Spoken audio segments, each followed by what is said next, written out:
I am going to do something that I have never done with the match preview, but it's something that I could be doing very often for next season. And that, of course, is going to be splitting the preview into two parts. And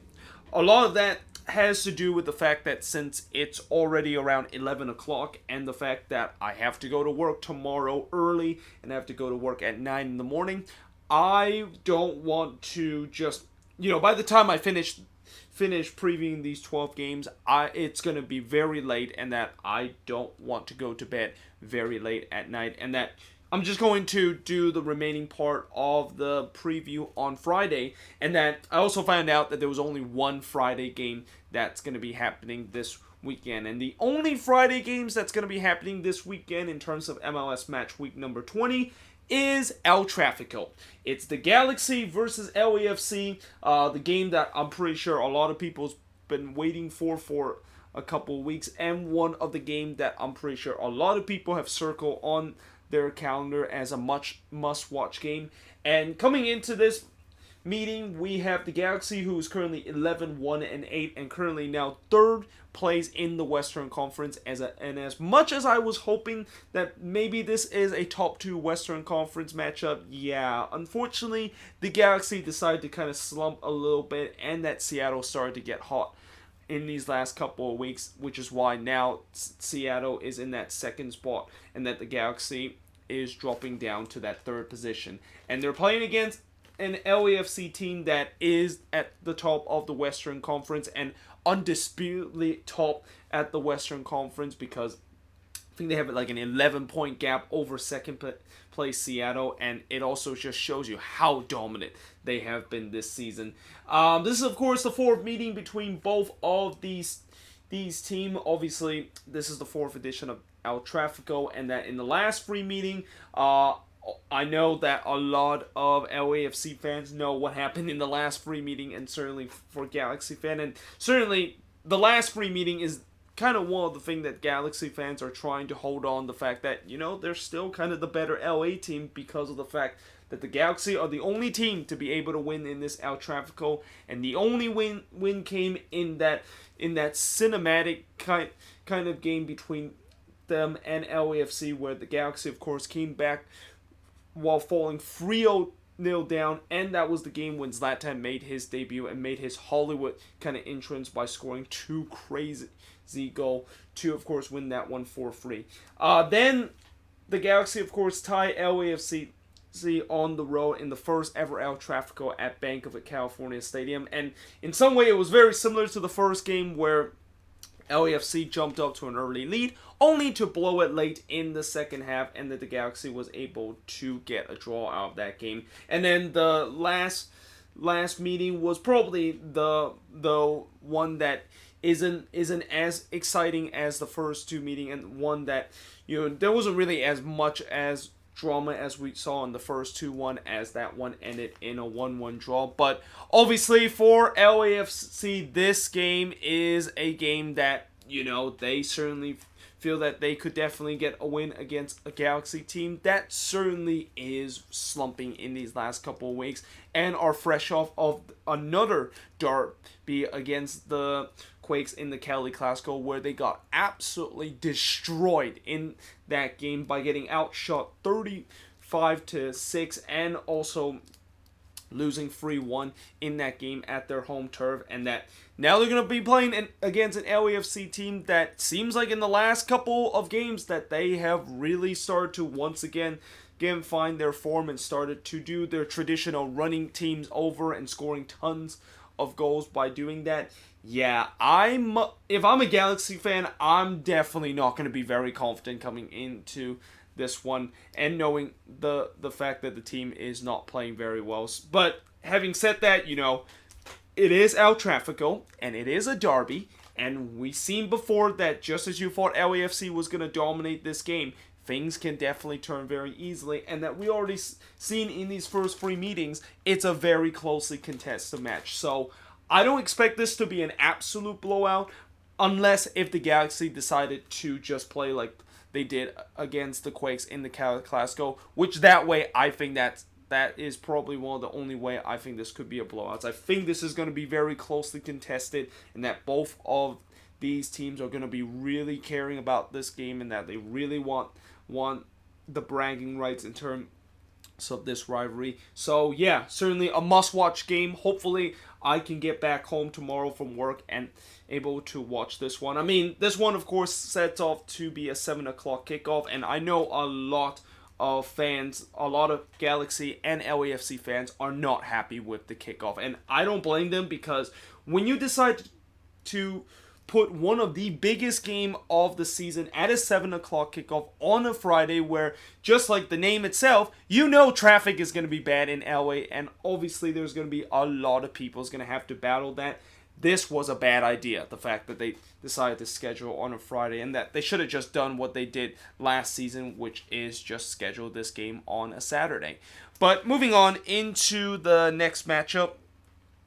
is Columbus. So they're playing against Montreal, and this is a matchup between two struggling teams right now in the Eastern Conference. Columbus obviously winless in 10 games and is one of the worst team in the Eastern Conference and in the league. While Montreal, of course, they lost 2-0, and actually they didn't lose 2-0 to Columbus. They actually lost 2-0 to TFC. I'm going to use this marker and say that they lost 2-0 to TFC in the Great Canadian Derby. And in terms of the top assist leader for Columbus, Higuain currently leads the list with 5 assists. Rubinho currently is second with 2 assists, although I think he's no longer with Columbus, and now he's joined with Orlando City. Jimenez with 2 assists too, so does Pedro Santos, and Diaz currently have 1 assist, and that assist came in the last game when he, of course, set up Romero Williams for the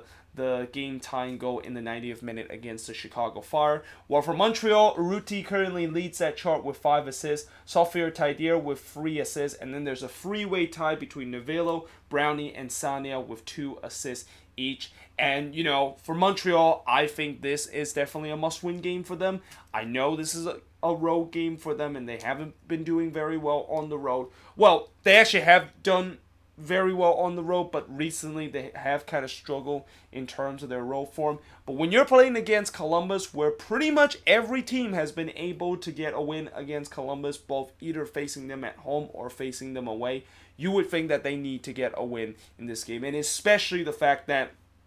teams ahead of them are really starting to pull away from them after the fact that they, of course, lost a couple of games, and the fact that a couple of teams has taken advantage of having a game in hand over Montreal that is pulling away from them, and also the team behind them are really just catching up to Montreal. You know, I won't be surprised if Montreal could be falling out of the playoff race if they continue these poor run. And one way that can help them to potentially end this poor run that they are on right now is to get a victory against the Columbus Crew, who is struggling this season. But that being said, moving on into the next match is Philly. So they play against the Chicago Fire. Philly is 10-6-6, while Chicago is 5-8-9. And despite the fact that Philly is the top team in the Eastern Conference, they took a 4-0 beating to RSL away in the last game, and certainly have definitely not looked like they are the top. They have looked nothing like they belong as the top team in the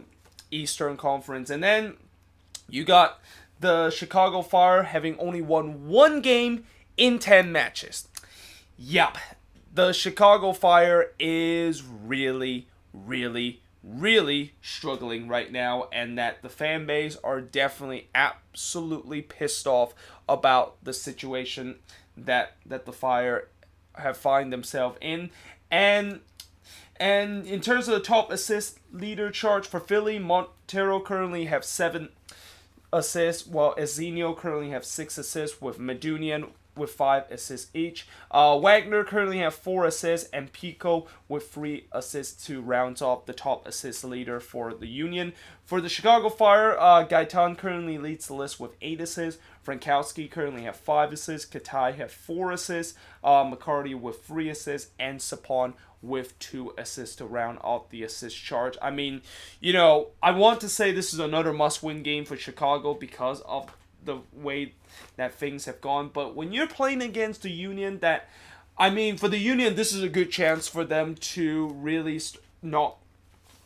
kind of get back on track after they have kind of hit a little bit of a slump in these last couple of weeks, only getting like a couple of points and also losing a couple of games on the road. You know, this is a good chance for them to, of course, bounce back against a Chicago team that just seems to be lost right now, and a team that is not doing very well right now on the road. But that being said, moving on into the next matchup is TFC. So TFC has kind of been catching fire a little bit lately, with them winning back-to-back games and improved their record to 8-5-8, and that now they have got back to 500 in terms of their season, while they're playing against a Houston side that is really going through a bit of a death spiral, with them now dropping to 8th in the Western Conference and dropping below the red line for the first time this season, and they have a record of 8-3-9. Toronto, of course, won 3-1 against the Red Bulls at home in the last match, while Houston have won one game on the road this season, and as I mentioned many times before, this is a team that does not win on the road, and I don't see how they can win on the road in this game, especially the fact that they also will not have Albert Feliz in this game, and they're facing a TFC side that,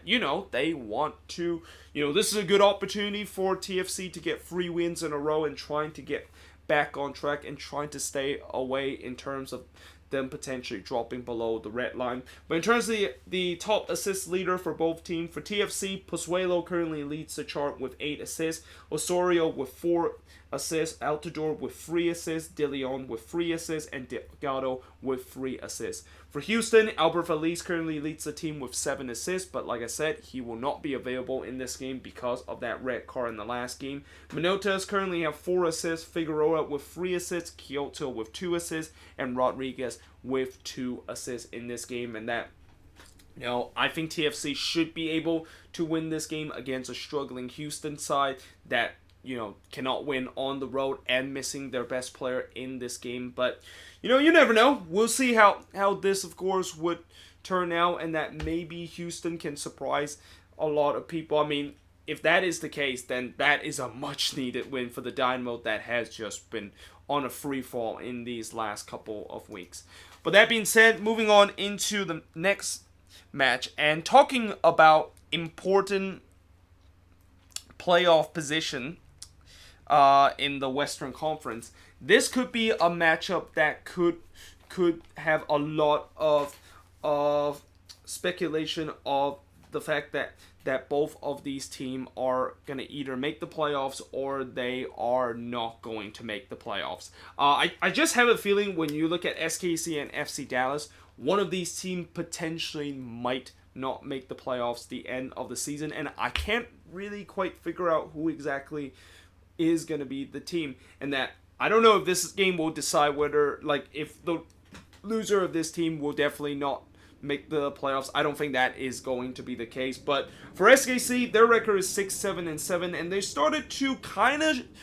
of show us that they have really started the second half resurgence that we've been waiting for them to have, with them winning 3-0 away against Vancouver, while Dallas, of course, lost 1-0 against Minnesota away and now dropped to 7th place in the Western Conference. And in terms of the top assist leader for Sporting KC, Gerso, Russo, and Sanchez all ties with 4 assists in terms of the top assist leader for Sporting KC. Espinoza currently have 2 assists, and Rowe also have 2 assists. For Dallas, Michael Barrios currently leads the team with 7 assists, followed by Ferreira with 4 assists, Savrina with 2 assists, Hayes with 2 assists, and Baji with 2 assists to round off the top assist leader chart. But yeah, there's no doubt, for Sporting KC,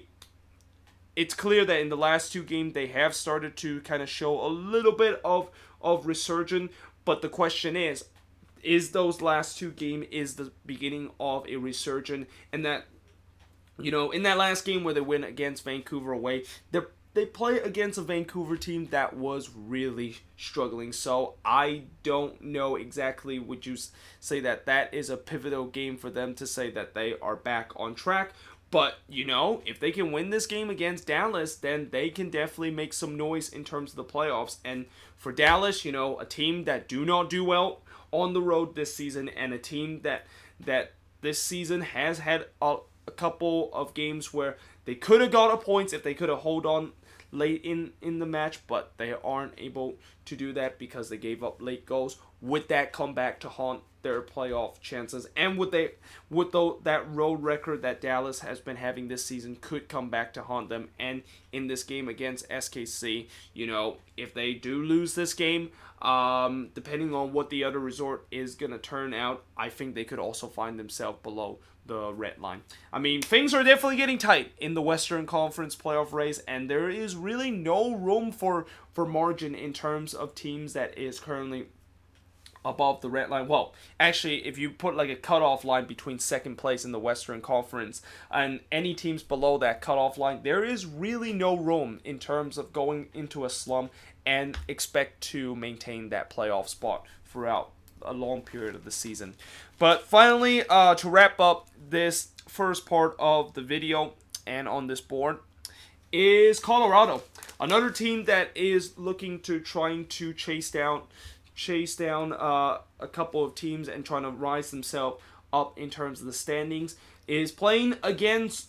NYCFC, who after they went on a spell of 3 months without losing a game, they have all of a sudden lost back-to-back games as their record now drops to 7-8-3, while Colorado, their record is now 5-5-10. Colorado, of course, drew 2-2 against Portland away, while NYCFC lost that controversial New York derby where they lose to their New York rival, the Red Bulls, 2-1 away. Top assist leader for Colorado, Jack Price, currently with 5 assists. Mosquito with 4 assists. Phil Hubbard, who's no longer with the team, with 2 assists. Nicholson currently with 2 assists. And Cole Bassett actually have 1 assist, even though I didn't write it there on the board. For NYCFC, Maxi Morales currently leads the team with 12 assists, and I believe he's just behind Carlos Vela in terms of the top assist chart in the league. Tanner Holm currently have 4 assists, Aber with 3 assists, Castellano with 3 assists, and Tajiri Shradi rounds out that list with 2 assists for NYCFC. And yeah, this is definitely a tough game for the Rapids against an NYCFC team that, you know, I know they're still very pissed off after what happened in that controversial game against the Red Bulls, and that, you know, the goals that they conceded was because of just kind of a miscommunication between the linesman and the center ref of deciding whether if this is actually a throw-in or if this is actually a corner. And obviously that is one of the reasons why, of course, that goal, of course, happened, and that was the goal that they conceded that turns out to be the winning goal for the Red Bulls. But, you know, they're going to have to shake that off, and that, you know, hopefully they can, of course, get a victory against the Rapids to trying to get themselves climbing in the Eastern Conference. And, you know, it's definitely not going to be easy because Colorado has been very good this season at home, and that they have pretty much won most of, I think besides one game this season, they have won pretty much every single wins that they have this season has come at home. So, yeah, this is not going to be an easy task for NYCFC to go to Colorado to, of course, get all 3 points. But we shall see how that game, of course, will turn out. And yeah, hope you guys enjoyed this video. If you do, make sure you guys give a like, smash that subscribe button. Like I said, tomorrow I will do part 2 and look at the last 6 games of this weekend action, which includes the Cascadia Derby, which I will, of course, talk about that game, I think, last, because that's the last game of this match week. But yeah, hope you guys enjoyed this video. Don't forget to let me know in the comments below what's your prediction for all 6 of these games. And yeah, I hope to see you guys next time.